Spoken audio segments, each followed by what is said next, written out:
ऐसा बात तवज्जो फरमाए। देखें, ये थी आज की हमारी पहली ज़ियारत जबल सोर। अभी हम जा रहे हैं मैदान अरफात की तरफ। इंशाल्लाह जैसे ही मैदान अरफात पहुंचते हैं, वहाँ की जो ज़ियारतें हैं आपको ज़ियारतें कराएंगे। देखिए, अभी अल्लाह ताला फरमाता है ला उक़सिमु बिहाज़ल बलद, ला नहीं उक़सिमु मुझे कसम बिहाज़ल बलद, मगर इस शहर की।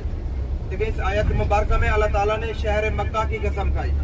अब सवाल ये पैदा होता है कि आखिर क्या वजह हो सकती है कि अल्लाह ताला ने शहर मक्का की कसम खाई।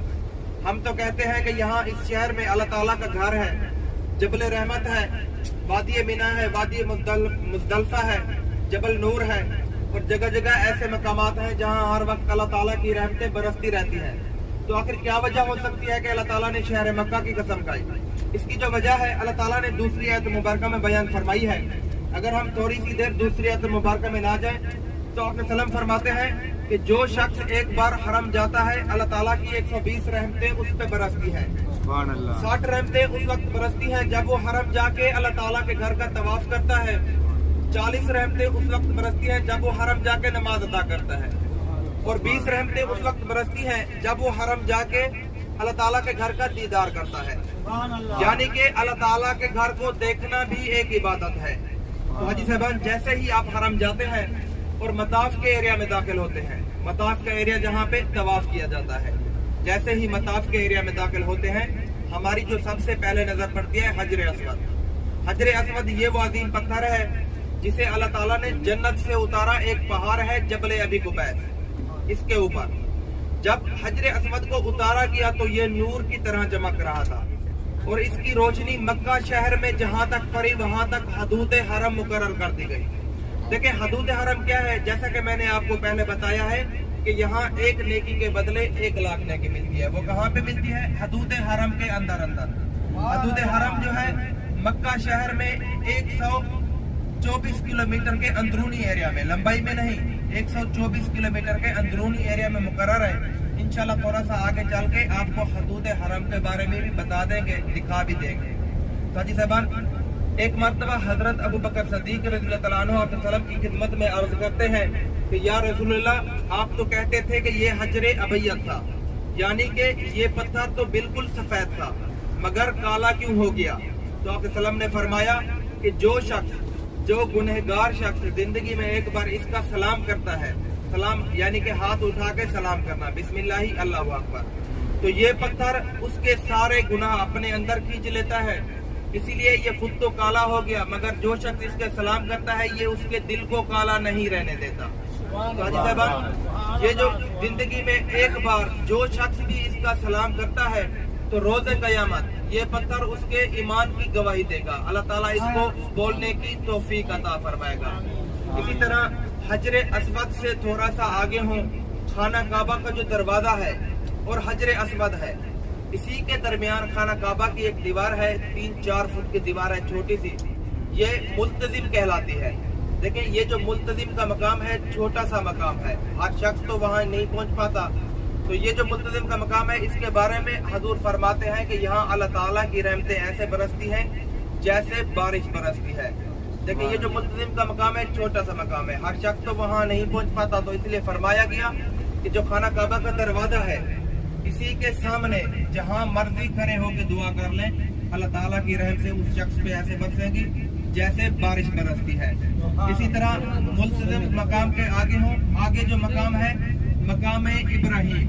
देखिए, ये जो मकाम इब्राहिम है इसके बारे में अल्लाह ताला फरमाता है कि मेरे घर का तवाफ कर लिया है, अगर इसकी कबूलियत चाहते हो तो 2 रकात नमाज वाजिबुल तवाफ जाके वहाँ अदा करो जहाँ मेरे दोस्त के कदम लगे हैं। हजरत इब्राहिम अलैहिस्सलाम का पूरा नाम इब्राहिम खलीलुल्लाह यानी कि अल्लाह का दोस्त। इसी तरह मकाम इब्राहिम से आगे हूँ तो खाना काबा के बाहर हमें एक छोटी सी दीवार नजर आती है, सफेद कलर की, यू शेप की बनी हुई ये दीवार है, ये हतीम कहलाती है। ये जो हतीम है इसका जो अंदर वाला हिस्सा है ये खाना काबा का ही हिस्सा है। देखिए, वाकया कुछ इस तरह से पेश आया, जब मक्का में सन 1906 ईस्वी में सैलाब आए तो उन सैलाबों में खाना काबा की एक दीवार गिर गई। तो मक्का के लोगों ने सोचा कि अल्लाह ताला के घर की तामीर करते हैं, تو جب انہوں نے تعمیر شروع کی, کام شروع کیا, تو اللہ تعالیٰ نے ان کے دلوں میں ایک بات ڈال دی کہ میرے گھر کی تعمیر کر رہے ہو, حلال کے مال سے کرنا, حلال کی کمائی سے کرنا, اس میں حرام کا 1 روپیہ بھی شامل نہیں ہونا چاہیے. حاجی صاحبان انہوں نے کام شروع کیا, جتنا بھی ان کے پاس حلال کا مال تھا انہوں نے خرچ کر دیا. جب ان کے پاس یہ پیسہ ختم ہوا تو انہوں نے باہر ایک چھوٹی سی دیوار دے کے یہ کام وہیں پہ رکوا دیا. دیکھیں ان کے لیے کیا ہوا, ان کے لیے یہ ایک مجبوری بن گئی, لیکن ہمارے لیے یہ بہت ہی اجر عظیم والا کام بن گیا. ہم جو ہے خانہ کعبہ کے اندر نہیں جا سکتے. اگر آپ 2 نفل نماز حتیم کا جو اندرونی حصہ ہے اس میں ادا کر لیتے ہیں, آپ ایسا سمجھے آپ خانہ کعبہ کے اندر ہی نماز ادا کر لیے. تو حاجی صاحبان اس کے اندر جانے کا جو ہمیں ٹائم ملتا ہے, موقع ملتا ہے, بعد نماز عشاء اور بعد نماز تہجد اس میں جانے دیتے ہیں, اور نصیب والے ہی اس کے اندر نماز ادا کر پاتے ہیں. جب بھی حرم جائیں کوشش کریں کہ حتیم کا جو اندرونی حصہ ہے اس میں نماز لازم ادا کریں. تو حاجی صاحب اسی طرح خانہ کعبہ کے کل 4 کونے ہیں. پہلا کونا ہے رکن اسود, دوسرا ہے رکن عراقی, تیسرا ہے رکن شامی, چوتھا ہے رکن یمنی. رکن یمنی سے لے کے حجر اسود تک. رکن یمنی وہ رکن ہے جہاں پہ طواف کے دوران آپ نے اکثر حاجیوں کو یہ دعا پڑھتے ہوئے سنا ہوگا, ربنا آتنا فی الدنیا حسنہ وفی الآخرۃ حسنہ وقنا عذاب النار. دیکھیں رکن یمانی سے لے کے حجر اسود تک یہ جو خانہ کعبہ کی دیوار ہے یہ ساری ساری یہ مستجاب کہلاتی ہے. یہ جو مستجاب کا مقام ہے اس کے بارے میں حضور فرماتے ہیں کہ یہاں پہ دعا قبول ہوتی ہے. جب بھی حرم پاک تشریف لے جائیں اسی مقام کے سامنے جہاں مرضی کھڑے ہو کے دعا کر لیں, جو بھی آپ کی دل کی نیک مرادیں ہیں, نیک خواہشات ہیں, اللہ تعالیٰ سے لازم جا کے دعا کریں, انشاءاللہ تعالیٰ اللہ تعالیٰ آپ کی دعا قبول فرمائے گا. تو اسی طرح حاجی صاحبان خانہ کعبہ کا جو دروازہ ہے اسی کے بالکل سامنے 25 میٹر کی دوری پہ آب زمزم کا کنواں ہے. جو حاجی صاحبان 2010 سے پہلے آئے وہ بتاتے ہیں کہ پہلے آب زمزم کے کنویں کی زیارت کرنے دیتے تھے, لیکن ابھی جو ہے اس کو اوپر سے بند کر دیا گیا ہے, کور کر دیا گیا ہے, ابھی اس کی زیارت نہیں کرنے دیتے. اسی طرح آب زمزم کنویں کے آگے ہوں تو آگے صفا اور مروہ کی پہاڑیاں ہیں. دیکھیں یہ جو پہاڑیاں ہیں ان کے بارے میں اللہ تعالیٰ فرماتا ہے کہ یہ میری نشانیاں ہیں. اب سوال یہ پیدا ہوتا ہے کہ آخر یہ اللہ تعالیٰ کی کیوں نشانیاں ہیں؟ تو فرمایا گیا کہ یہاں ایک نبی کی زوجہ کے قدم لگے ہیں اور ایک نبی کی والدہ کے قدم لگے ہیں, اسی لیے یہ صفا اور مروہ کی پہاڑیاں اللہ تعالیٰ کی نشانیاں ہیں.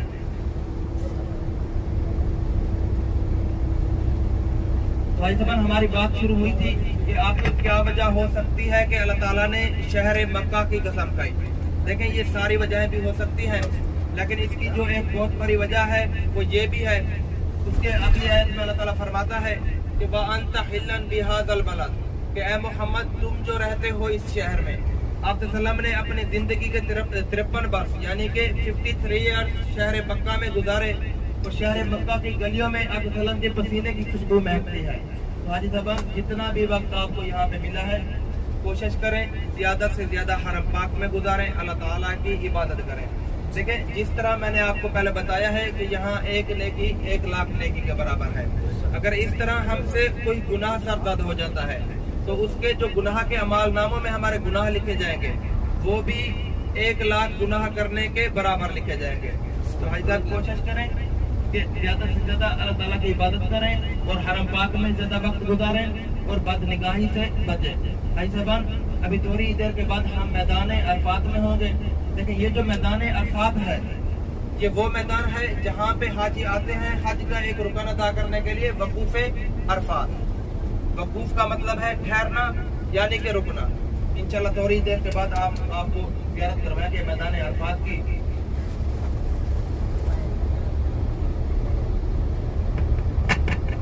دیکھیے عبادت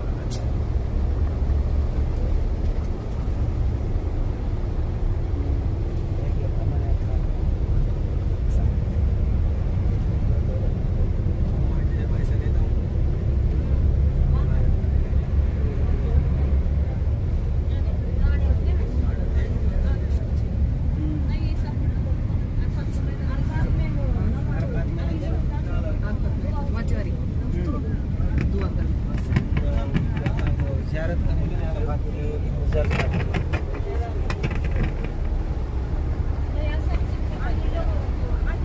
थोड़ा सा आगे जाके ये ब्लू बोर्ड आ रहा है, इसके आगे सीमेंट का पिलर है, इस पे लिखा हुआ है द एंड ऑफ हरम बाउंड्री। जैसे ही ये बोर्ड क्रॉस करेंगे हम हदूद हरम से बाहर हो जाएंगे। लेकिन यहाँ तक जो है हदूद हरम है, यानी कि हजर अस्वद की जो रोशनी आई वो यहाँ तक पड़ी थी। वो हमारे बिल्कुल सामने जहाँ आपको बस नजर आ रही है, इधर ही हल्का यालिश कलर का बोर्ड नजर आ रहा है सामने। हमारे सीधे हाथ की तरफ सभी उधर की तरफ देखते रहे, सीधे हाथ की तरफ ये सामने बोर्ड आ गया है। देखिए यहाँ तक जो है हदूद हरम है, ये सामने। अभी जो है हम हदूद हरम से बाहर पहुंच रहे हैं, यानी कि इसका मतलब है अब यहाँ एक नेकी के बराबर।